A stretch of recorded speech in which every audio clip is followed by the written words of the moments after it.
Alright guys, we're back on doing the wiring for the all-wheel drive Hellcat powertrain, and I'll just do a quick overview of everything that we've gotten to so far. So I think the last time since I made an update, we got the loom fully attached on the entire engine harness and transmission harness attached onto the vehicle. We had started out with first getting the loom temporarily spread on after we separated high and low for the injectors up top here, and then the coils here on the sides on both sides. This side was quite a bit easier. We were able to separate the loom all the way back, and then there's just a few lines that go down all the way to the front here. The only modification that we had to do to it, luckily all of this fits the same way since it's so similar, but we did have to increase the length of this sensor for the water pump, temperature sensor for the water pump. Otherwise, the throttle body into our Kong 108 fits perfectly right inside, so no issue there. Additionally, on the side, we finished out most of the inner cooler pump tubing for the supercharger itself. So obviously our reservoir and our hot and cold lines. Let's see what else. The only thing that we're really lacking that we're going to talk about some more here today is on the fuel supply to the fuel rail. Right now we've got our four innovation ends. I think they're 8-8, and so we'll be talking more about that later. We got a nipple for our boost reference for our 4 fuel pumps. And then we got the entire harness reattached here on the back. Basically, it's got this skirt that is provided OEM that attaches the whole harness, which is kind of nice. On this side, we've got the harness for the O2 sensors, and then the transfer case extends all the way back here. And then we actually have the switch for the electromagnetic clutch, and then a temperature sensor. Moving around onto this side, we've got the actual TCM plug, since the TCM is built into most modern automatics now. That's located here. We've also got the other side O2 sensors. We've already pre-installed extenders because we know we're probably going to need them for the long tubes that we're going to run on this build. A couple of grounds. On this side, this is the actual primary connection to the PCM. So we have that just primed and ready off the side here, along with a couple of grounds and the primary power harness. Well, I'm sorry, for the fuse box power. Again, we split this loom. This loom didn't come apart quite as easy. In fact, I might still end up doing some work on it to strain relief the top here. But otherwise, it still looks really good. Really happy with it. Got it completely covered again with the OEM style cloth tape. Same deal on this side. The only thing different is that obviously we got to get our fuel situated on this side since we're running a parallel fuel. We'll talk about a parallel fuel rail system. We'll talk more about that. And then we've still got this PCV valve on the passenger side here. I'm going to come up with a different solution. We're either going to plug this completely, and we'll only worry about the PCV on this guy, and we'll throw a catch can on that. Otherwise, we'll have another solution with a catch can here. The other thing that I forgot to mention on the back is the map sensor T-map. So they provide a 4-pin T-map, and this one does intake air temperature as well. Given that it's a supercharger, this is technically the intake, whereas on the NA application, it's just in line right before the throttle body. So basically, they have an additional connector that splits out that 4th IAT line. So we've got the stock map sensor connector that's a 3-pin that we just moved over here. We got to still strap that down. And then this individual line is the signal for the IAT, and on the 5.7 original harness, it would be right around here that it's plugged in for the throttle body. So we're going to go ahead and fix that up as well too. But luckily it's super handy from Whipple that they just solved it that way. Got the rest of the harness for alternator, several of the different temperature or pressure sensors on this side. And that is the majority of this update. So things that we got to do now, we've got to do coolant hoses. There's a little bit more on the Supercharger, but I want to get the original engine coolant hoses situated as well, especially the one on the bottom. We also need to get the trans cooler lines ran through. I just reminded myself of that a little bit ago. What else? So the big thing that I was trying to figure out, unfortunately, the version of the manual for the Supercharger application I have from Whipple seems to be a little bit outdated, or at least they kind of made an error in it, and they don't talk about the EVAP solenoid. On the original application, the EVAP solenoid is just off the side of the intake, and clearly they planned for it because they have two hoses depending, I think, on the application. So I've got one installed on the passenger side right now, but the solenoid, I think, mounts right about here, and they even have a little bracket that's used just like the original. I'll show you in a second. And I think we've got to remove one of these bolt lines, one of these bolts for the topper, just off to the side here, and that will allow us to attach the EVAP. But I think I've got to cut off this plastic hose and see which one of these connectors fits best. Because the actual EVAP line attaches right over here from the car side down to the canister. So I pretty much want it positioned right about here. But the issue is the hose that they gave me, depending on what the application is definitely a little short from this side. So we are going to try and figure that out by making some modifications and see what makes the most sense. I've already tried looking, seeing if anybody on a forum has seen it. It's probably a question I'm going to have to ask Whipple officially, but I'm pretty sure based on what I'm seeing here that it makes the most sense if this is bolted right about here, and then our EVAP part goes right on top of that. Something a bit like this, and then we can finish the connections and our cables right there, so it'll all work. We just got to figure out how to get the other line routed all the way back here. So we're gonna go and start by doing that, and then we've got a couple other things like I mentioned on fuel.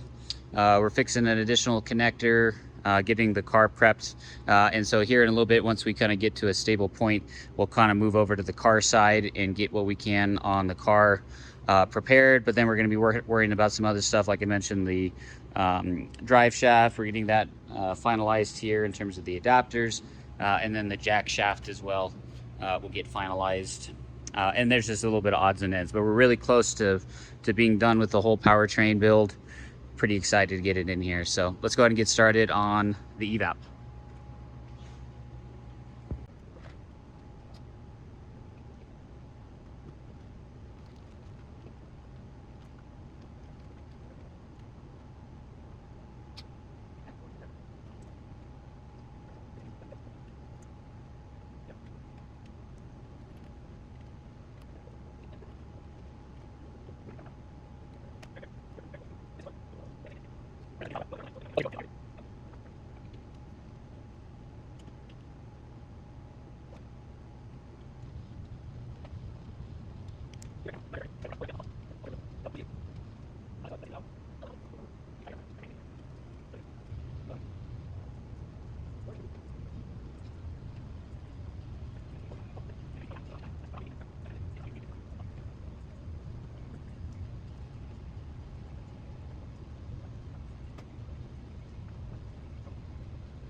Hey guys, we got the EVAP finally solved and all figured out. Ended up running that cable around this way underneath the snout and the blower, away from the belt, instead of running it around back, just because of how the orientation of this is and where our line is. Now this is almost in the perfect exact factory location on the NA motor, so should work quite well. Go ahead and try and get some of this hose cleaned up, zip tied together. We're going to look a little bit more at our vacuum line and boost reference line and see what we can get sorted out there.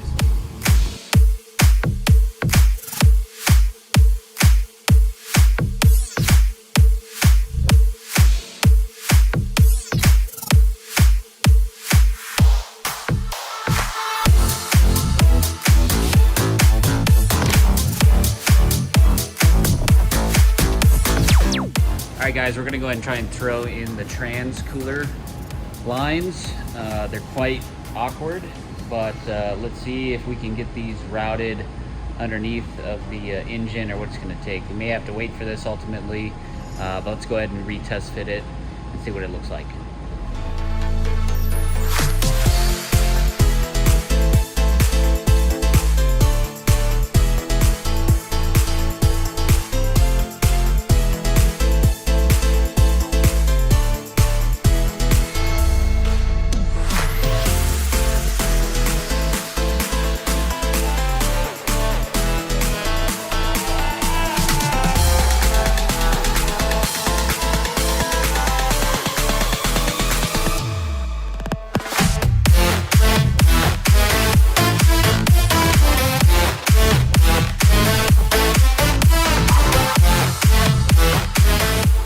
All right guys, we're gonna take a break from doing some of the wiring and fuel rail stuff that we've been working on. And we're gonna use this time to take a look at the boost controller that we're running with. So we picked up a smooth boost unit, just like the one that we're running on the Bronco project. And what that allows you to do is take off this vacuum operated bypass valve for the intake that actually just vents some of the air to atmosphere. So you're actually reducing boost going into the blower, into the engine, and allows you to change it with essentially this servo actuator motor with a controller that you can do a couple of cool things with, and this little dial in one method. And this dial, what it allows you to do is change the boost of the blower from essentially what it's running NA, right around there. It's about 15% boost coming through this bypass valve, all the way up to pretty much in a linear path, the maximum boost that the pulley that we run on here will allow us to make. So I'm going to guess that with this configuration, I still got to do the math on it, and we'll see what the actual dyno results are. They were talking, probably between 20-25 pounds of boost on this Whipple. We'll be maxing it out. So we're going to try and get to the smallest pulley we can, and the advantage is that we will be able to change the actual boost we have by opening this bypass valve that's right here. And why you would want to do that is so that depending on your traction situation, the surface that you're on, you can connect this and do boost by gear, boost by RPM, essentially, whatever it is that you're trying to do, similar to a turbo situation. You are now able to do that with a supercharger rather than a turbo, or in the same manner as a turbocharger. So that's the key functionality of this. It opens up a huge potential for possibility, all really in the name of traction and also preservation of the rest of the drivetrain, because obviously if you just constantly put maximum torque on the entire drivetrain, then you're going to limit its life expectancy, just because it's wearing and tearing parts so much. So what we're going to go and start with is bolting on the new servo control system rather than the vacuum line. So just a couple of bolts right here to do that. Get it all mounted up according to the manual. Again, the little kit here comes via Smooth Boost, which is actually one of the guys from MMX. Made this whole system. It's a really cool setup. It's ultimately kind of similar to how the Hellcat blowers and all those derivatives kind of work with its bypass valve, how the red key kind of works, things like that. So we're going to start with mounting the hardware. Then we're going to be doing some wiring, I think. But that's the first step, is just getting this little module installed right here. And then we'll be routing some of the wiring around the engine, and ultimately we'll have to go into the cabin. Likely we'll see where we mount this module. Maybe it'll be somewhere in the engine bay. But regardless, we got to get this guy mounted up here. So that's what we're going to start with first.